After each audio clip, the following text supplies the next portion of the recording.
ये जो हमारे हाथ में फिजिकल नोट है, क्या अब ये भी बंद होने वाला है? क्योंकि इंडियन गवर्नमेंट लॉन्च कर दिया है ई रूपी।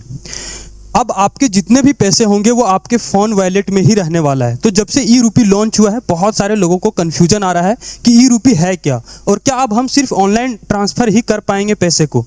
तो आज इस वीडियो में हम बात करने वाले हैं कि ई रूपी क्या है, और जब हमारे पास ऑनलाइन ट्रांजैक्शंस के लिए यूपीआई था ही, तो फिर ई रूपी क्यों लाया गया है। तो यूपीआई और ई रूपी में क्या डिफरेंस है वो हम देखने वाले हैं, और साथ ही अगर गवर्नमेंट ने ई रूपी लाया है तो उसका क्या फ़ायदा होने वाला है और क्या नुकसान है।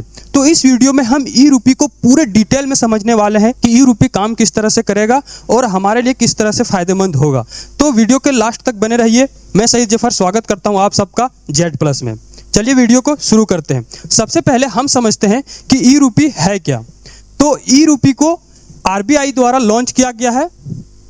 एनपीसी के अंडर ही ई रूपी भी काम करता है। जितने भी ऑनलाइन ट्रांजैक्शंस होते हैं वो सब NPCI, national payment corporation of India के तहत ही काम करते हैं। जितना भी ऑनलाइन ट्रांजैक्शंस होता है, ई रूपी को ही बोला गया है CBDC, central bank digital currency. E rupee को ही सेंट्रल बैंक डिजिटल करेंसी भी बोला गया है।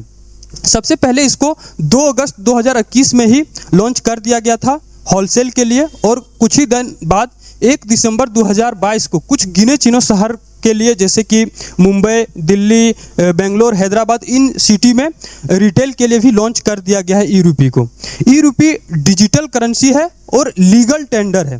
थोड़ा इसको डिटेल में समझते हैं कि लीगल टेंडर किस तरह से है। जिस तरह से हमारे पास ये जो फिजिकल नोट होते हैं ये हमारे पॉकेट में होते हैं, सेम उसी तरह ये डिजिटल नोट आपके फ़ोन के वॉलेट में रहने वाला है। आप जिस तरह से इसको कहीं भी यूज कर सकते हैं, इसके द्वारा आप कोई भी सामान खरीद सकते हैं, सेम चीज़ आप इस रुपए से भी खरीद पाएंगे। इसको आप डिजिटल नोट बोलें या टोकन भी बोल सकते हैं। ये 100 रुपीज़ का टोकन है। आपको डिजिटल रुपीज इस तरह से दिखने वाला है। ये 1 रुपये का सिक्का है और ये 50 पैसे का सिक्का है। साथ ही ये एक 2 रुपये का नोट है, ये 5 रुपये का, 10 रुपये, 20 रुपये, 50, 100, 200, 500 और 2000, जो कि अभी काम नहीं कर रहा है। आपको सेम चीज़ ये फिजिकल नोट में भी मिलता था। अब हम देखते हैं कि ये ई रूपी हमारे पास आएगा कैसे। मान लीजिए आप पहले क्या करते थे, आप बैंक जाते थे, उसके बाद बैंक से आपने मान लीजिए विड्रॉल किया 500 रुपीज़। अब उसको आप जाते थे किसी भी शॉप में और आप कोई भी सामान खरीदें, मान लीजिए कोई भी सामान आप खरीदें और वहाँ से आ गए, आपको कोई दिक्कत नहीं होता था सामान को खरीदने में। सेम चीज़ अब अगर आप कुछ दिन बाद बैंक जाएंगे तो अब बैंक आपको 500 रुपये का रियल कैश ना दे करके आपको 500 का टोकन दे देगा। इस टाइप का टोकन आपके जो ई रूपी का ऐप होगा आपके मोबाइल में, उसके वॉलेट में 500 का टोकन दे देगा, जिसको आप सेम इसी तरीके से यूज कर पाएंगे। आप अगर उसको किसी शॉप में जाते हैं सामान खरीदने के लिए तो आप आराम से उस टोकन को दे करके कोई भी सामान खरीद पाएंगे। जैसे कि मान लीजिए अगर आप ई रूपये का 500 रुपये का टोकन आप किसी दुकान में लेके जाते हैं, आप उससे 100 रुपीज़ का कोई सामान खरीदते हैं 100 रुपीज़ का, तो वो शॉपकीपर आपको वापस कर देगा 400 का टोकन। अब मान लीजिए यहाँ तो 400 का टोकन है ही नहीं, तो क्या वो वापस करेगा? तो हो सकता है वो आपको 100 का ही 4 टोकन वापस कर दे या 200 का ही 2 टोकन वापस कर दे। उसके पास जो भी टोकन होगा वो आपको वापस कर देगा। इसमें लेन देन में कोई दिक्कत नहीं होता है। सेम चीज़ जो पहले ऑफलाइन में जिस तरह से काम करते थे, ये रुपये जिस तरह से काम करता था, सेम ई रुपये भी काम करता है। चलिए अब हम समझते हैं कि यूपीआई और ई रूपी में डिफरेंस क्या है। जब हमारे पास ऑनलाइन ट्रांजैक्शंस के लिए यूपीआई था ही, जो कि अच्छे से काम कर रहा था, तो फिर गवर्नमेंट को ई रूपी लाने का क्या ज़रूरत पड़ गया। तो एक एग्जांपल से समझते हैं कि जब कभी भी आप किसी दुकान के पास सामान खरीदने जाते हैं और आपने उनको 100 रुपीज़ को पेमेंट किया, तो आपको तो उसी टाइम दिख जाता है कि आपके अकाउंट से 100 रुपये कटे हैं, और दुकानदार वाले को भी दिख जाता है कि आपके अकाउंट में 100 रुपये ऐड हुए हैं। मान लीजिए आपका अकाउंट है एसबीआई में और दुकानदार वाले का अकाउंट है एचडीएफसी में, तो क्या ये पेमेंट इतना ही जल्दी हो जाता है जितना जल्दी हमारे पास मैसेज आ जाता है? तो जी नहीं। इस प्रोसेस को समझिए कि होता क्या है एक्चुअल में, टाइम कितना लगता है। जब कभी भी आप किसी को पेमेंट करते हैं तो यूपीआई आपके अकाउंट से पैसा काट के जो सामने वाले का अकाउंट होता है, जिस भी बैंक में अकाउंट होता है, उसको ट्रांसफर कर देता है। जैसे मान लीजिए शॉपकीपर का अकाउंट है HDFC में, तो वो 100 रुपये आपके अकाउंट से काट के HDFC के बैंक में शॉपकीपर के अकाउंट में जमा कर देंगे। अब इसी तरह जब कभी कोई सामने वाला आपको पेमेंट करता है तो उसके अकाउंट से UPI काट के अमाउंट आपके अकाउंट में जमा कर देता है। अब इसमें होता क्या है कि मान लीजिए SBI का जितना भी कस्टमर है उसमें पूरे वीक में अगर SBI का जितना भी कस्टमर है उसने 100 करोड़ रुपए अगर HDFC वाले को दिया है, और जो HDFC के जितना भी कस्टमर है उसने SBI को मात्र 800 करोड़ रुपए ही दिए हैं, तो पूरे वीक के एंड में इन बैंकों का अपना हिसाब किताब होता है, जिसमें से जिसका ज़्यादा अमाउंट होता है उसको फिर वापस करना पड़ता है। तो इस प्रोसेस में कभी कभी एक दिन या कभी कभी पूरा वीक लग जाता है, और अब जाके आपका रियल अमाउंट आपके अकाउंट में जमा होता है। तो ये सारा प्रोसेस ई-रूपी में बिल्कुल भी नहीं होता है। ई-रूपी में सिंपल सी बात है कि आपका वॉलेट है और सामने वाले का वॉलेट है, आप अपना वॉलेट से पैसा निकालें और उसका वॉलेट में जमा कर दिए। इसमें बैंक का कोई लेना देना नहीं है। आप एक बार अगर बैंक से अपना पैसा निकाल के अपना वॉलेट में जमा कर दिए हैं तो बैंक से आपका पैसे का कोई लेना देना नहीं है। आप उसे कहीं भी ट्रांसफ़र करते हैं, बैंक उसको नहीं जान पाता है कि वो पैसा कहाँ गया। लेकिन एक बात, RBI आपके पैसे पर नज़र बनाए रखता है। RBI से आप नहीं बच सकते हैं, क्योंकि ई-रूपी को RBI ने ही लॉन्च किया हुआ है। अब हम समझते हैं कि ई-रूपी का फ़ायदा क्या क्या है, इसको क्यों लॉन्च किया गया है। तो सबसे पहले ई-रूपी का जो सबसे बड़ा फ़ायदा हमको दिखने वाला है वो है करप्शन को ख़त्म करने के लिए। अब हम समझते हैं कि ई-रूपी करप्शन को किस तरह से ख़त्म कर सकता है। इसके लिए हम आपको एक एग्जांपल से समझाते हैं। मान लीजिए पहले क्या होता था कि जो हमारे पास फिजिकल नोट होते थे, इस टाइप के जो फिजिकल नोट होते थे, उसमें क्या होता था कि अगर किसी के पास करोड़ रुपए भी हैं और वो उसके घर में पड़ा हुआ है, तो ना तो RBI को इसका पता होता था, ना ही बैंक वाले को पता होता था कि किसके पास कितना पैसा है। लेकिन जब कभी ये फिजिकल नोट होगा ही नहीं, सारे नोट डिजिटल में होंगे, आपके फ़ोन में होंगे या तो फिर आपके बैंक अकाउंट में होंगे, तब तो बैंक वाले को या तो फिर RBI को पता होगा ही कि आपके पास कितना पैसा है।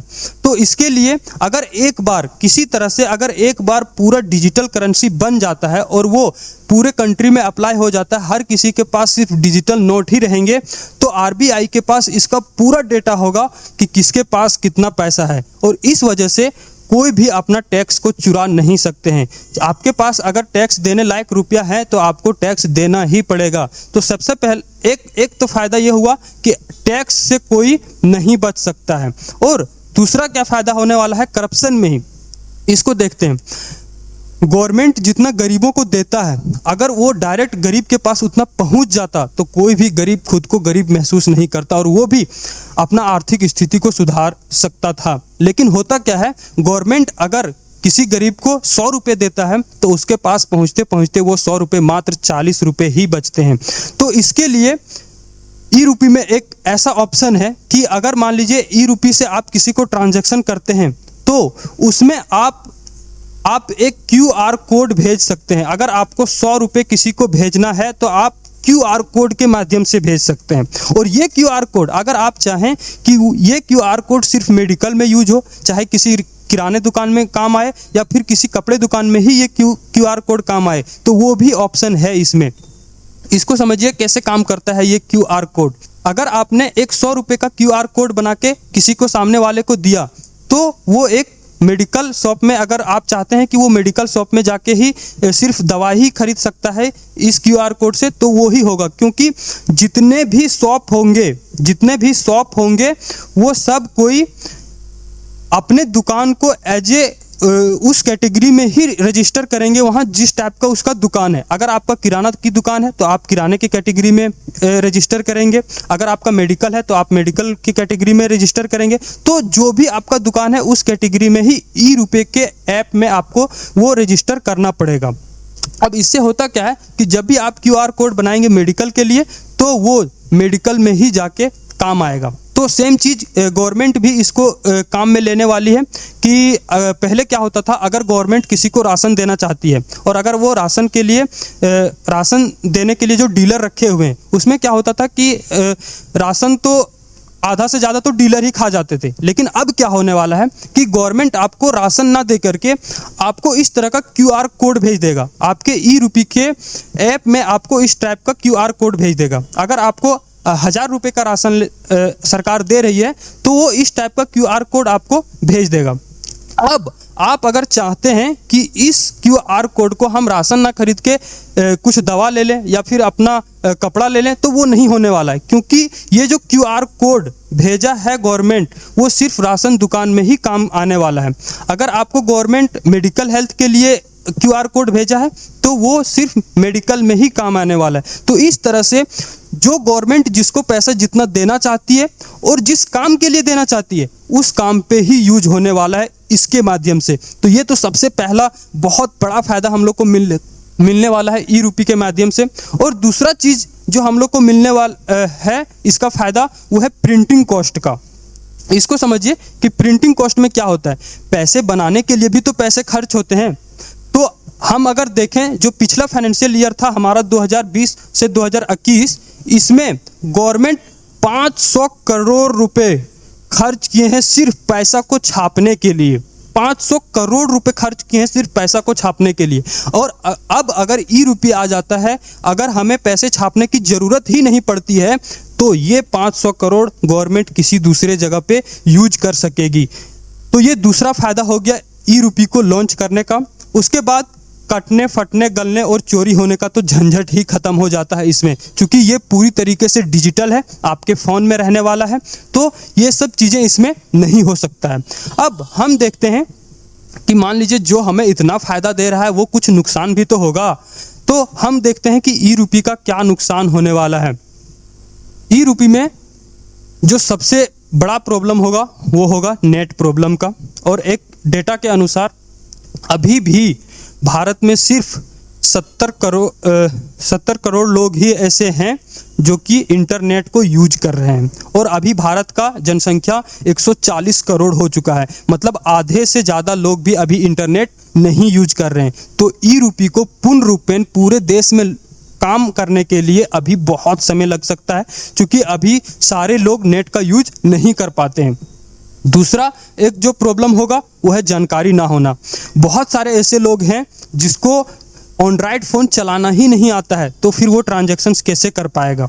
और इसके बाद भी एक तीसरा जो सबसे बड़ा प्रॉब्लम आएगा हम लोग के सामने वो है साइबर सुरक्षा का, क्योंकि अभी जो इतना सब कुछ सुरक्षित होने के बाद भी भारत में पर डे लगभग 2000 से ज़्यादा लोगों के पास साइबर फ्रॉड हो जाता है, पर डे 2000 लोगों के साथ। और जब ये पूरी तरीके से डिजिटल हो जाएगा तब तो जो साइबर फ्रॉड करने वाले हैं उसका तो और मनोबल बढ़ जाएगा। तो ये जो 3 नुकसान हम लोग को मेजर नुकसान नज़र आता है ई-रूपी में, लेकिन सरकार इसके लिए भी कुछ ना कुछ उपाय करने वाली है, क्योंकि अगर इतना बड़ा कदम उठाई है सरकार तो इन छोटे छोटे प्रॉब्लम का भी सॉल्यूशन आ जाएगा। तो इस वीडियो में बस इतना ही।